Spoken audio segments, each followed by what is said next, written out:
हाँ तो मेरे साथी कैसे हैं आप लोग?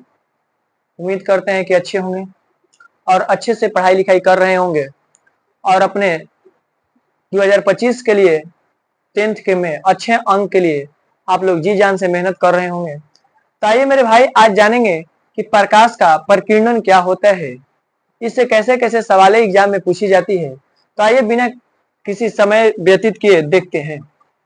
देखिए साथी लिखा गया है प्रकाश का प्रकीर्णन। साथ ही एक वर्ड आ रहा है प्रकाश, प्रकाश में लगा दिया जा रहा है परिवर्तन, प्रकाश में लगा दिया जाता है अपवर्तन, प्रकाश का प्रकीर्णन। तो मेरे भाई प्रकाश का वर्ण विक्षेपण, कहने का मतलब मेरे भाई ये जितने भी घटनाएं हैं ये बिना प्रकाश का संभव नहीं है। उसी तरीके से आज जानेंगे कि प्रकाश का प्रकीर्णन होता क्या है। तो आइए कह रहा है कि जब प्रकाश किसी ऐसे माध्यम से गुजरता है जिसमें धूल या धुएं आदि के सूक्ष्म कण होते हैं तो इन कणों के द्वारा प्रकाश सभी दिशाओं में फैल जाता है। प्रकाश का कणों द्वारा विसरण प्रकाश का प्रकीर्णन कहलाता है। मेरे भाई आप एक अपनी भाषा में याद रखिए कि प्रकीर्णन का मतलब ही होता है फैलना। अब बताइए प्रकाश है तो किसी न किसी माध्यम से तो गुजरेगा ही गुजरेगा। वही कह रहा है कि जब प्रकाश किसी ऐसे माध्यम से गुजरता हो जहां धूल या धुआं या अन्य कोई सूक्ष्म कण हो, जिससे गुजरने के बाद प्रकाश क्या करता है कि सभी दिशाओं में फैल जाता है और यही घटनाएं हमारे प्रकाश का प्रकीर्णन कहला जाती है। मेरे भाई अगर ऐसे पूछेगा कि बताइए प्रकाश का प्रकीर्णन क्या है, तो इतनी बातें आप लिखेंगे तो आपको 2 अंक का नंबर मिल जाएगा। उसके तरीके से यहाँ से सवाल आपको 1 नंबर में पूछा जाता है कि बताइए पृथ्वी से आकाश का रंग हल्का नीला दिखाई देता है, ये भी किसके कारण? तो प्रकाश का प्रकीर्णन के ही कारण होता है। वही तरीके से दूसरा है कि सूर्योदय एवं सूर्यास्त के समय सूर्य का रंग लाल दिखाई देता है, ये किसके कारण? तो मेरे भाई ये भी प्रकाश के प्रकीर्णन के ही कारण होता है।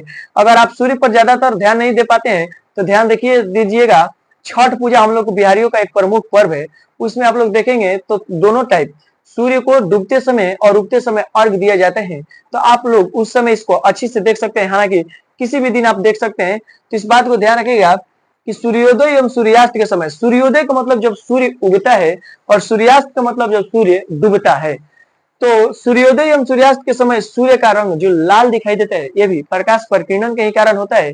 उसी तरीके से मेरे भाई गहरे जल का नीला दिखाई देना, देखे होंगे आप लोग कि समुद्र में जो जल होता है वो थोड़ा नीला टाइप का दिखाई देता है, तो ये भी प्रकाश प्रकीर्णन के ही कारण होता है।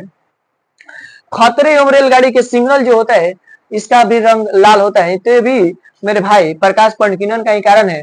तो ये था प्रकाश का प्रकीर्णन यानी कि स्कैटरिंग ऑफ लाइट।